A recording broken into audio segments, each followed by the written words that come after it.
Hi friends, வணக்கம். இன்னைக்கு நம்ம வீட்டுக்கு ஃபாரின்ல இருந்து ஃபேமிலி ஃப்ரெண்ட் வர்றதால மட்டன்லயே செய்து அவருக்கு அசத்தலாம்னு இருக்கிறோம். அது என்னென்ன ரெசிபி செய்யணும்னு பார்க்கலாம் வாங்க.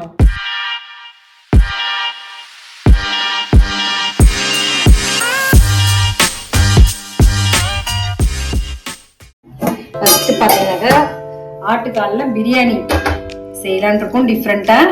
அது எப்படி செய்யலான்னு பார்க்கலாம். அது கூடவே பார்த்தீங்கன்னா தலைக்கறி கிரேவி பண்ண போறோம், மூளை வறுவல் பண்ண போறோம்.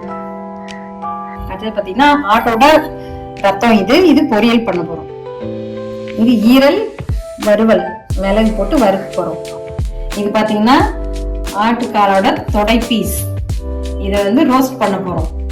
ஃபர்ஸ்ட் இந்த லெக்கை வேக போட்டுக்கலாம். போட்டு ஒரு 8ல இருந்து ஒரு 10 சவுண்டே விட்டுக்கலாம். ஏன்னா லெக் வேகிறதுக்கு லேட் ஆகும். அதில் தண்ணி முழுகிற அளவுக்கு தண்ணி வச்சுட்டு கொஞ்சம் பட்டை கிராம்பு போட்டு கொஞ்சம் உப்பு போட்டு வேக வச்சுக்க. கொஞ்சமாக மஞ்சத்தூள் போட்டுக்கலாம். போட்டு ஒரு 8 விசில் ஊட்டலாம். இப்போ பிரியாணிக்கு இதை போட்டு தண்ணி ஊற்றி நல்லா வேக வச்சுக்கலாம். ஓரளவு தண்ணி ஊற்றி இதையும் 8 விசில் வச்சு எடுத்துக்கலாம். கொஞ்சம் உப்பு போட்டுக்கலாம். இப்போ இந்த அடுப்புல தான் செய்ய போறோம். ஃபர்ஸ்ட் பாத்திரத்தை வச்சுக்கலாம். அடுப்பு பற்ற வச்சு பாத்திரத்தை வச்சுக்கலாம். பிரியாணி 1 கிலோ அரிசி போட போறோம். 150 ml ஆயில் போட்டுக்கலாம். நெய் கொஞ்சம் போட்டுக்கலாம்.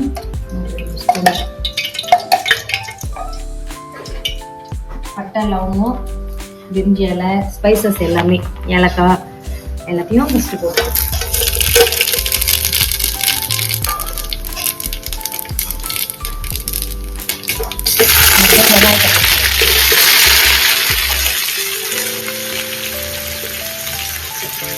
வெங்காயம் நல்லா ஒரு 5 மினிட்ஸ் நல்லா வதங்கணும்.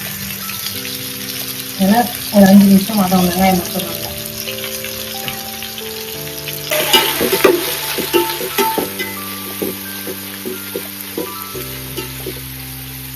அப்புறம் தக்காளி, பச்சை மிளகா, புதினா எல்லாத்தையும் போட்டு நல்லா அது ஒரு 5 நிமிஷம் நல்லா வதங்கணும்.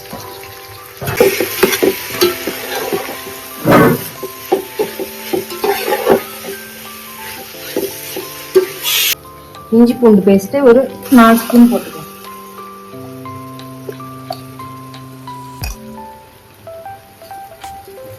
அதனால ஒரு 5 நிமிஷம் நல்லா வதங்கணும். எல்லாமே நல்லா வதங்கணும்.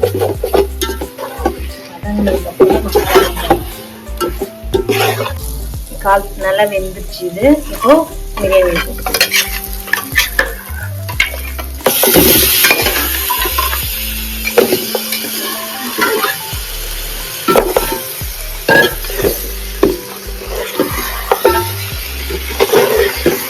தயிர் 200 ml போட்டு நல்லா அதுக்கு 1 நிமிஷம் வதங்கினோடனே உப்பு போட்டுக்கணும். தேவையான அளவுக்கு உப்பு போட்டு தண்ணியை அரைச்சிக்கலாம். இந்த டம்ளரால் 4 டம்ளர் அரிசி போட்டேன். இதால் 1 டம்ளர் கம்மி பண்ணி 7 டம்ளர் தண்ணி மட்டன் தண்ணியோட அளந்து வச்சுக்கிறேன். அது எல்லாத்தையும் ஊற்றிக்கலாம். ஒன்றையும் காய்ச்சிட்டேன். நல்லா கொதி வந்ததும் உப்பு காரம் சரியாத பார்த்துட்டு இந்த மசாலா கொஞ்சம் போட்டுக்கிறேன். இது எல்லா ஸ்பைசஸும் போட்டு வீட்டிலே அரைச்சி வச்சிருக்கிறோம். இதில் 1 ஸ்பூன் அளவுக்கு போடுறேன். சின்ன ஸ்பூனால 1 ஸ்பூன் வறுத்து பொடி பண்ணி வச்சிருக்கிறோம். அது போட்டு நல்லா கொதிக்கிட்டோன்னு அரிசி போடணும். இந்த ஸ்டேஜில் உப்புலாம் கட்டாதுன்னு பார்த்துட்டு அரிசி போட்டுறது தான். உப்பு ஒரு கல் தூக்கலாக இருக்கணும். அதெல்லாம் கொஞ்சம் அரிசி கரெக்டாக இருக்கும்.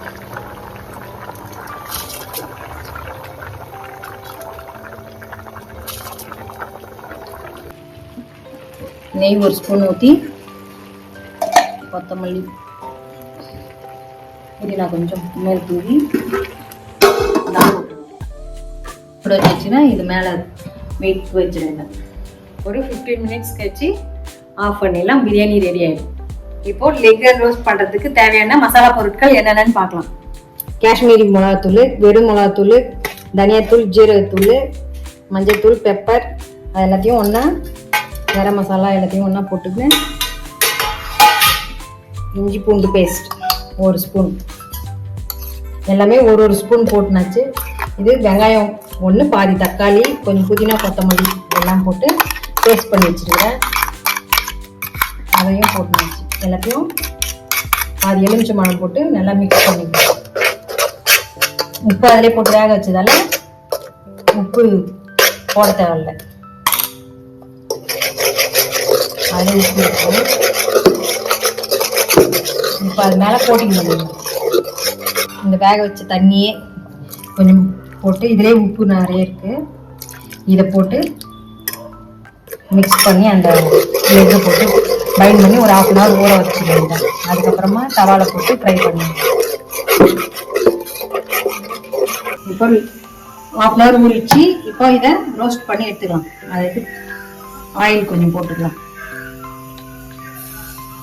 நல்லா ஒரு 2 குழிக்கரண்டி அளவுக்கு எண்ணெய் ஊற்றி மசாலாவோட அப்படியே எடுத்து போட வேண்டியதான்.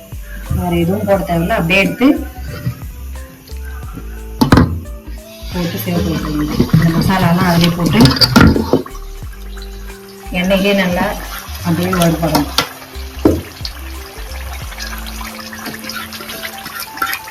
நல்லா ஸ்லோ வச்சு ஸ்லோ இல்லை சிவப்பு வைக்கணும்.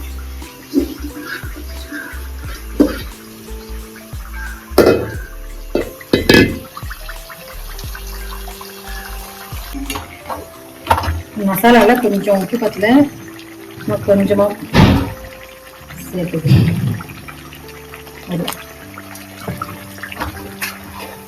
இது நல்லா தண்ணி ஊற்றி நல்லா மசாலா ஃப்ளேவர்லாம் போகிற வரைக்கும் நல்லா கொஞ்சம் சுண்ட வச்சு அதுக்கப்புறமா சிவப்பு வைக்கணும்.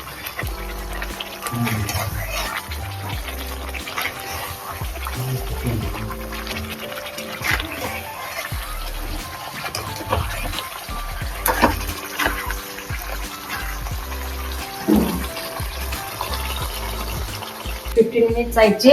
இப்போ பிரியாணி எப்படி வந்துருக்குன்னு பார்க்கலாம்.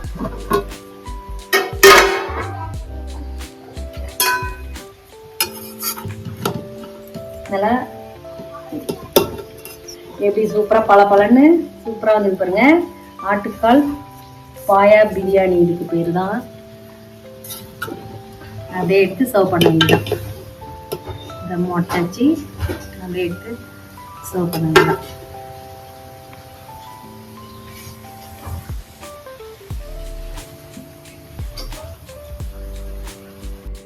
ஃபுல்லாக நல்லா எப்படி ரோஸ்ட் ஆகிருக்கு பாருங்க. இந்த அளவு ரோஸ்ட் பண்ணி எடுக்கணும். அவ்வளோதான், சர்வ் பண்ண வேண்டியதான்.